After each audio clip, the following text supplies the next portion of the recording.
नमस्कार,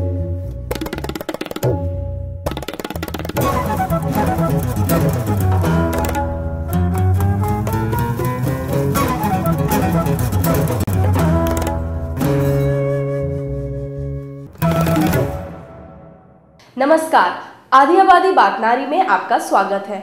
मैं हूं दीप्ति। हर बार की तरह इस बार भी हम नारी से जुड़े कुछ ऐसे मुद्दे लेकर आए हैं जिन्हें सुलझाना अभी बाकी है। कुछ ऐसे पहलू जो सरोकार रखते हैं महिलाओं के विकास में। तो इस बार हम आपके लिए लेकर आए हैं क्यों बढ़ते जा रहे हैं लिव इन रिलेशनशिप जैसे मामले। इसी मुद्दे पर बातचीत करेंगे जानी मानी लेखिका रश्मि आनंद से। क्यों बन रहा है इंजीनियरिंग लड़कियों की पहली पसंद। मिलवाएंगे बॉक्सिंग में खास मुकाम हासिल करने वाली अरुणा मिश्रा से और कुछ प्रोग्राम के जरिए किस तरह फैकल्टी के साथ स्टूडेंट को किया जा रहा है टेक्नोलॉजी से अप टू डेट। आज लड़कियां ऐसा करियर चाहती हैं जिसमें नाम के साथ फ्यूचर भी हो, इसीलिए इंजीनियरिंग को बना रही हैं वो अपनी पहली पसंद और बन रही हैं एक बेहतरीन प्रोफेशनल। हमारे देश की टेक्नोलॉजी लगातार आगे बढ़ती जा रही है। देश की सुरक्षा के लिए अरिहंत जैसी परमाणु पनडुब्बी और समुद्र पर सीलिंग जैसा ब्रिज बनाकर हमारे देश के इंजीनियरों ने साबित कर दिया है कि वो भी किसी से कम नहीं हैं। यही वजह है कि आज इंजीनियरिंग जैसे कोर्सेज की डिमांड बढ़ती ही जा रही है, जिनको लड़कियां भी अपने करियर के रूप में ऑप्ट कर रही हैं ताकि वो भी देश की टेक्नोलॉजी में अपना योगदान दे सकें। ये ऐसी फील्ड है जिसमें हमारी नॉलेज और हमारी इनोवेशन देखी जाती है। जितना हम इनोवेशन अपना सॉफ्टवेयर डेवलपमेंट में यूज़ करेंगे उतनी हमारी वैल्यू होती है। इसमें ये डिपेंड नहीं करता कि हम गर्ल हैं और हम क्या बॉय हैं। आईटी सेक्टर लड़कियों के लिए इसलिए अच्छा है क्योंकि मुझे लगता है कि लड़कियां ज़्यादा कंसंट्रेशन के साथ और ज़्यादा सिंसियरिटी के साथ इस फील्ड में वर्क कर सकती हैं। नो डाउट काम सबको एक ही करना होगा, हमें सॉफ्टवेयर डेवलपमेंट हमें भी करना होगा, बट द थिंग इज़ कि हम उससे ज़्यादा इन्हांस लड़कियाँ अपनी तरफ से ज़्यादा इन्हांस कर सकती हैं। अगर हम एम्प्लॉयमेंट को लेके देखें तो after doing engineering nearly job opportunities यहाँ पे बहुत अच्छी हैं। तो in the sense it helps you for being independent. Engineering एक ऐसी फील्ड है जो इतना ज़्यादा आगे बढ़ चुकी है कि लड़कियाँ भी उसके अंदर बहुत ही उत्सुकता से भाग ले रही हैं। इंजीनियरिंग के फील्ड में ये लड़कियां आगे बढ़ सकें, इसके लिए इन्हें कई तरह की सहूलियतें भी दी जाती हैं। एक बेहतर एनवायरनमेंट के साथ मैकेनिकल लैब, कंप्यूटर लैब और लाइब्रेरी जैसी सुविधाओं के चलते इन लड़कियों को मिलती है फील्ड में आगे बढ़ने की बेहतर अपॉर्चुनिटी, जिससे ये हर चुनौती को एक्सेप्ट कर सकें।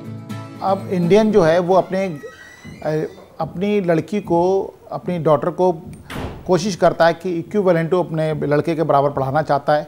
आईटी सेक्टर एक ऐसा सेक्टर है जिसमें लड़की एक अच्छे इन्वायरमेंट में रह के कंप्यूटर पे बैठ के सॉफ्टवेयर डेवलपमेंट का काम करती है और बहुत सेफ़ इन्वायरमेंट होता है क्योंकि ज़्यादातर ये मल्टीनेशनल कंपनी है, इन्वायरमेंट बहुत सेफ़ होता है। तो एक ये बहुत बड़ा आकर्षण है कि मल्टीनेशनल कंपनी के अच्छे पैकेज पे इनका प्लेसमेंट होता है। तो इसलिए इंजीनियरिंग में गर्ल्स का रुझान काफ़ी है। बहुत से कोर्सेज चलते हैं, रूटीन रेगुलर जो सिलेबस है उसके अलावा पीडीपी की क्लासेस कराते हैं, इंग्लिश इंप्रूवमेंट क्लासेस कराते हैं, कम्युनिकेशन स्किल की क्लासेस कराते हैं। तो इस तरह के कोर्सेज भी हमने बहुत चला रखे हैं साइड बाय साइड, जिससे कि एक अच्छा इंजीनियर निकले।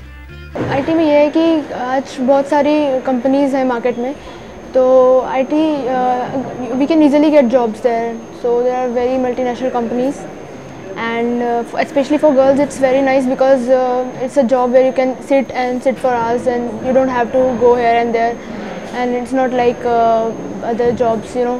मैं इंफॉर्मेशन टेक्नोलॉजी में यहाँ से इंजीनियरिंग कर रही हूँ और इसके बाद यहाँ पे अच्छा प्लेसमेंट प्रोवाइड करवाता है हम लोगों को। काफ़ी कंपनीज जैसे LNT, बिलासॉफ्ट, टेक महिंद्रा और एयरफोर्स जैसी कंपनीज आती हैं हम लोगों को प्लेसमेंट के लिए और सॉफ्टवेयर फील्ड में बहुत अच्छा स्कोप प्रोवाइड कराता है। You can see what is going to happen. You can predict radars come up, many technologies has come up, hardware has grown up to many scales just now.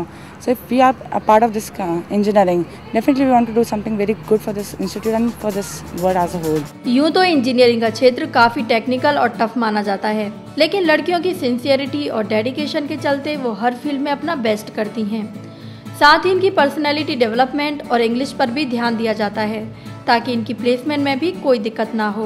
Girls के साथ ये case हो जाता है कि वो हार्ड वर्किंग ज़्यादा होती हैं और they are committed towards their work. उनका कमिटमेंट जो होता है उस चीज़ को लेकर शायद वो लोग कंपनीज प्रेफर करती हैं कि गर्ल्स ज़्यादा रहें company. We do organise the things like say workshops and seminars and even the conferences, the technical conferences.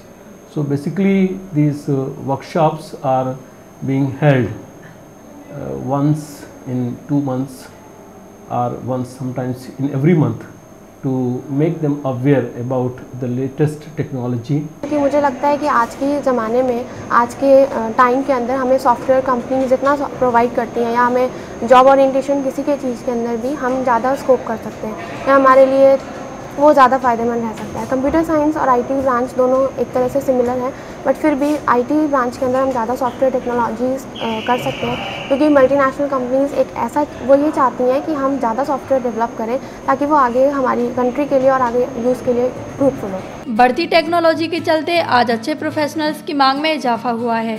ऐसे में लड़कियां भी बतौर टेक्निकल प्रोफेशनल बढ़ चढ़कर अपना करियर बना रही हैं और दे रही हैं दमदार मौजूदगी, ताकि आने वाले समय में ये भी कल्पना चावला और सुनीता विलियम्स की तरह देश का नाम रोशन कर सकें।